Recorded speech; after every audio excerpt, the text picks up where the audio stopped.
In this week's video, we will be discussing the difference between DUIs, vehicular assault, vehicular homicide, as well as reckless and negligent homicide. First off, what constitutes as a DUI? Yeah, so in most cases, a DUI is going to be a misdemeanor. So what that means is the state has to prove that you did not have the clearness of mind to safely operate a motor vehicle while driving. And that can be by a variety of factors, including field sobriety testing, a blood sample for alcohol, or a blood sample for toxicology. Now, like I said, most of them are going to be a misdemeanors. Your first, second, and third DUIs are all a misdemeanors. And while the penalties increase from 48 hours to 45 days and then 120 days, there are times where, whether it be a fourth DUI, which becomes an E felony punishable by 1 to 2 years, but there are cases where a DUI can be a felony, and particularly with like vehicular assault or vehicular homicide. Yeah, so I like to think about vehicular assault as DUI plus serious bodily injury, and those injuries being the proximate result of the driver's impairment. So the first part I want to talk about is what constitutes serious bodily injury. Substantial risk of death, prolonged unconsciousness, broken bones, extreme physical pain, permanent disfigurement are all things that the legislature and the law in Tennessee have found to be serious bodily injury. That's just the first prong of a vehicular assault. It also, the intoxication from the DUI needs to be the proximate cause, which just means but for that impairment, the injury would not have occurred. So we have a lot of defenses as it relates to that. A defense to proximate cause is often when there's some sort of independent act that the driver wouldn't have reasonably anticipated to have happened. So think things like the other driver not wearing a seatbelt and that being an independent factor in causing those injuries. Vehicular assault is punishable by 2 to 4 years if you don't have any criminal history. It is a judicial diversion eligible offense, which is different from a DUI. While it's DUI plus serious bodily injury, the legislature has said it is judicial diversion eligible, which is a kind of a quirk in the law. So judicial diversion it's a one-time get out of jail free card, in where you plead guilty to an offense, the judge says, I don't find you guilty, and then at the end of a probationary period, the case can be dismissed and expunged from your record as if it never happened. So there are times in which when that person that had serious bodily injury unfortunately passes away. Yeah, so like Dakota talked about, he likes to think of a vehicular assault as DUI plus injury. With vehicular homicide, it is a DUI plus a death. Now, a vehicular homicide is a Class B felony punishable by 8 to 12 years if you have no prior criminal record. Now, that sentence can go up to 30 years depending on your criminal history. Like Dakota talked about with the assault, there also has to be proximate cause, where the impairment has to be the proximate cause of the death, where that death would not have happened but for that impairment. Yeah, and when we talk about that, Dakota gave the example of the seatbelt, for example.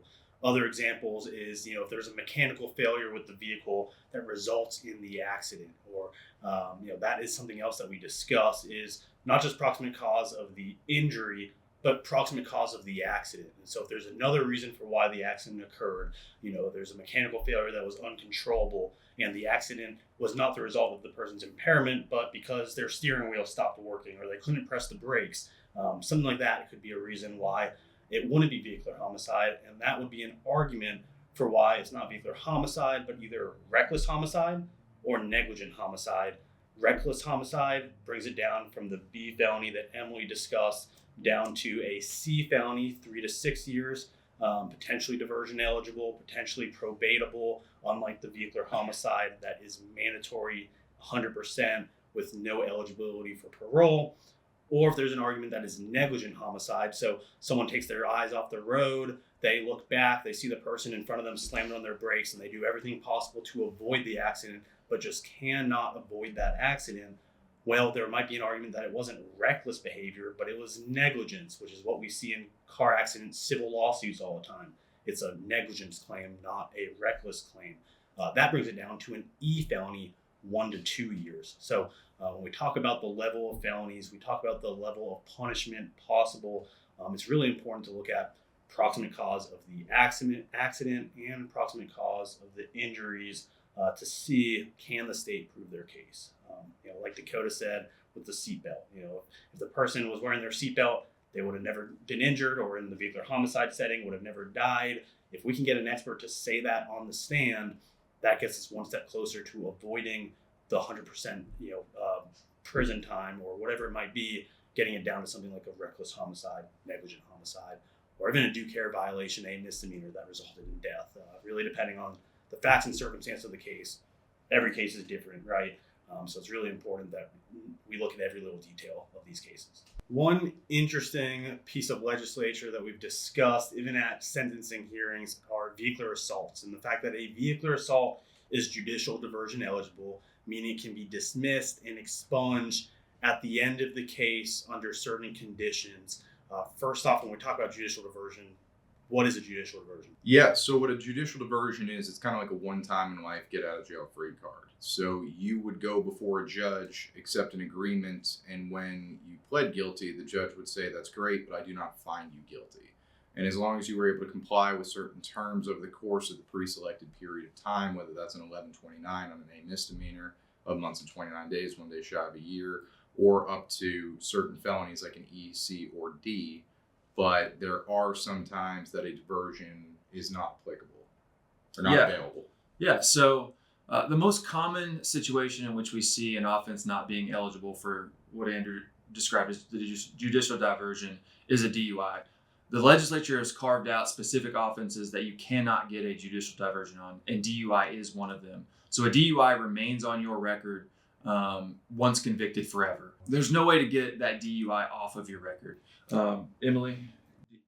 Yeah, so DUIs are not diversion eligible, and neither are vehicular homicides. So those also cannot come off your record. We can't enter into an agreement for that to be dismissed after the end of the period unless we're able to come to an agreement and reduce that down to a negligent homicide or a reckless homicide. Yeah, and so I guess that's why it's so interesting, like I said from the beginning, is that a DUI occurs, someone is not injured or just suffer an injury but not a serious bodily injury, and you're convicted of it. It stays on your record for the entirety of your life. It's not just not diversion eligible, it's also not expungible.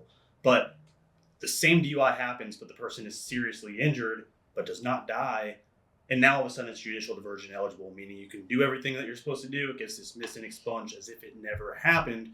But then that same person who was injured, if it ends up being that they pass away and are not just injured vehicular homicide, then it is no longer diversion eligible unless you can prove that the proximate cause of the accident or proximate cause of the death was not the reason for that person's death or for the accident, the reckless homicide or negligent homicide that Emily talked about. Then once again, it's diversion eligible. So it really is interesting, the intricacies, I think, that we discuss every day as far as the legislature's decisions and how we can get creative with trying to work out serious DUI cases that had a serious accident, injury, death.